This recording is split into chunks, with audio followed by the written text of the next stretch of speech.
A good flag has the ability to unite the city that works under it and personify the people that live in that city that it represents. The eventual flag adopted via resolution is the one that you have here and you see here to my left.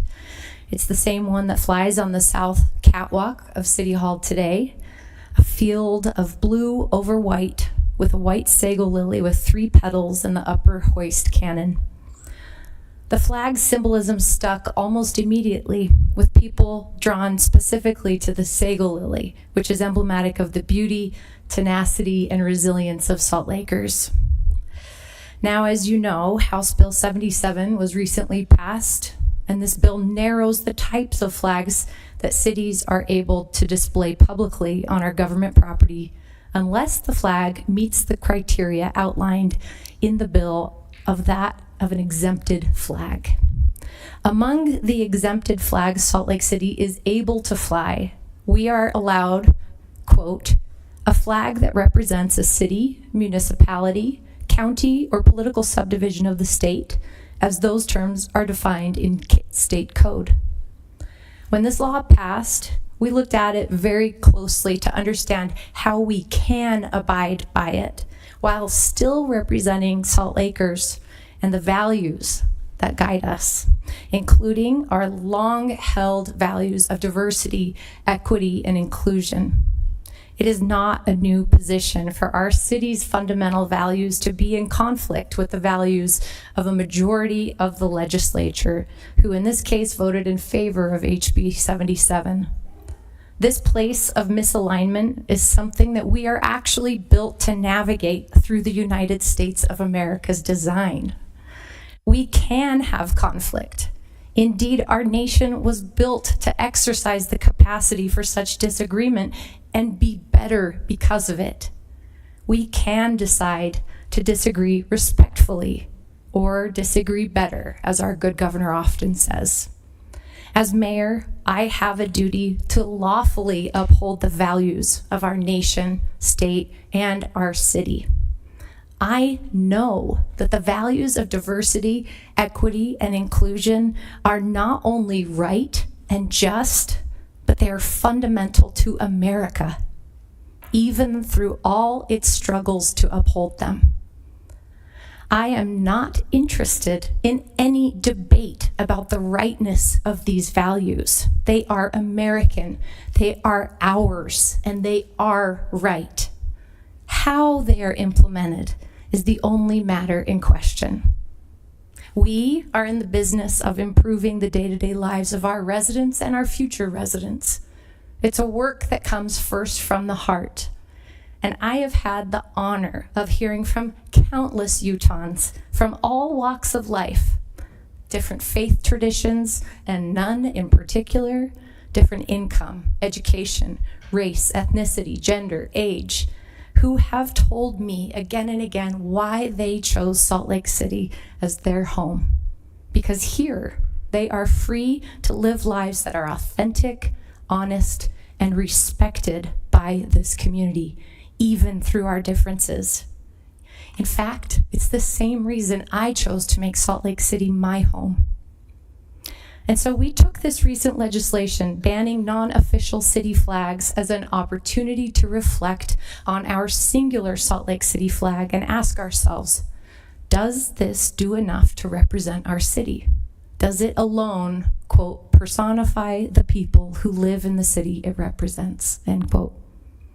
In reality, my administration has flown 4 flags throughout each year, every year since I've served as mayor. These are flags that I am proud to see flying over Washington Square because they represent the values of this city, of our community. And though I am not gay, I am not trans, I am not Black, I feel a strong, heartfelt connection to these symbols. They represent our American values, sewn in color and cloth. And so in lieu of this defining legislation, I have determined that when it comes to representing our city's values, I know we can do more than fly a single flag. 3 more, to be precise. Today, I'm proposing the formal adoption of 4 city flags via ordinance. First, the traditional sago lily that was previously adopted by resolution is now included in the ordinance before you. Over the past 5 years, the new flag has grown to be a symbol of pride and unity for our city, and the sago lily has become a highly recognizable emblem of Salt Lake City, so much so that we have adopted it as part of a 3rd official city seal. Second, Salt Lake City flag that represents the history of Juneteenth, our city's Black and African American residents, and our deep pride in them. Historically, each year on the 3rd week of June, Salt Lake City has raised the Juneteenth flag to commemorate the end of slavery in the United States and celebrate the success, creativity, and brilliance of Black and African American Salt Lakers. This new Salt Lake City Sago Celebration flag combines the sago lily's beauty and resilience with that of the iconic bursting star representing freedom, the arc representing a new horizon of opportunity for Black Americans, and red symbolizing the bloodshed by those who were enslaved. Its united symbols represent Salt Lake City's values of diversity, equity, and inclusion, and our celebration of Black excellence. Next, I propose a Salt Lake City flag that represents the city's LGBTQIA residents, community members, as well as our broader city's acceptance and love of this community. Each year during June, with the exception of Juneteenth, we have historically raised the Pride flag to celebrate Pride Month and the nearly 10% of Americans who identify as part of the LGBTQIA community, thousands of whom call Salt Lake City home. The Pride Parade and Festival have existed in our city for over 40 years. This new Salt Lake City Sago Belonging flag combines the beauty and resilience communicated by the sago lily with that of the rainbow, which represents beauty and diversity of the community, and the arrow of black, brown, light blue, pink, and white, which represents marginalized communities and forward progress. And finally, I propose a Salt Lake City flag that symbolizes the city's transgender community and our community's commitment to seeing and celebrating them. Each year during Transgender Day of Visibility, Transgender Awareness Week, and Transgender Day of Remembrance, the city has historically raised the transgender pride flag to uplift and honor those in our community who identify as a different gender than what they were assigned at birth. This new Salt Lake City Sago Visibility flag combines the sago lily as an emblem of beauty and resilience with pink and blue stripes used to represent men and women, and the white stripe, which represents those who are non-binary, intersex, transitioning, or otherwise gender nonconforming. In all 3 of these new proposed flags, the sago in the upper hoist canton of each of these designs is our city's most recognized emblem, leaving no question that each flag is representative of Salt Lake City specifically. A Utah state senator once said, "People don't rally behind the flag, they rally behind the ideals and principles that a flag represents." In each of these flags, our city's residents see that representation of themselves, representation of the people and communities they love and care about, and representation of the broad, beautifully diverse makeup of this city.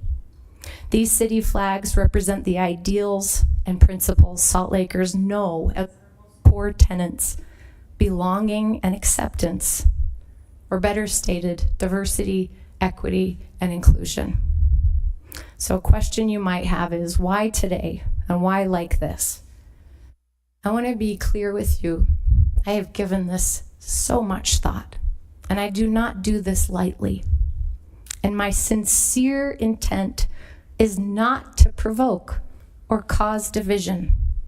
My intent is to represent our city's values and honor our dear, diverse residents who make up this beautiful city and the legacy of pain and progress that they have endured. It was recently said that symbols displayed in classrooms and government buildings should represent unity, and I agree with that. Today, more than ever before, symbols hold incredible power to unite us. In a time when so much uncertainty, so much fear threatens to divide us, our city symbols must leave no doubt that we are a united city and a united people. Let the sago lily represent the beauty and resilience of everyone who lives here, no matter their race, ethnicity, gender, faith, income, or sexual orientation. In Salt Lake City, I want each and every resident to look up at any flag that flies at City Hall and be reminded that their community values belonging and acceptance, and that their community values every one of them. Let the sago lily send a simple but powerful message. Salt Lake City is here for you. We believe in you, and we love you. And so I propose these flags to you today for the purpose of officially symbolizing and representing the ideals and values of Salt Lake City and the spectrum of our beautiful residents through symbols under which we have historically and can continue to unite under as a community. Thank you. Thank you, Mayor, for that presentation and for going through each of the flags and explaining not only their significance to the greater community, but their significance and history here in Salt Lake City. Council members, are there any questions? Okay, well, we can take a break from or adjourn our work session. This is placed on the agenda for tonight at our formal meeting for action. And we'll see everybody then. Thank you. Announcements? Hard to follow that, but just wanted to talk about some calendar dates so that you guys can update your calendars. I know that we had placed some holds on your calendars for some Thursday meetings throughout the budget. We do not need a Thursday meeting on May 8th or May 15th. And in fact, maybe it's easier to just read through the dates that we are confirming. So we'll meet Tuesday, May 13th as the CRA and Council, Tuesday, May 20th as the CRA and Council, Thursday, May 22nd, so that's a Thursday work session as just the Council. There will be no work session on Tuesday after Memorial Day, as was discussed. There will be a work session on Thursday, May 29th. And then Tuesday, June 3rd, the chair wanted me to highlight as probably the day where you will go through most of your unresolved issues and straw polls, and so kind of prepare to have a lot of your questions addressed before that, and we'll of course try to help you with that. June 3rd. June 3rd. And then Thursday, June 5th, we'll reserve as like a shorter work session if we have sort of loose ends to tie up, with a goal of adopting the budget on June 10th. Tentatively hold June 12th, Thursday, if the June 10th date is not possible to adopt the budget on that date. So those are just dates for your awareness.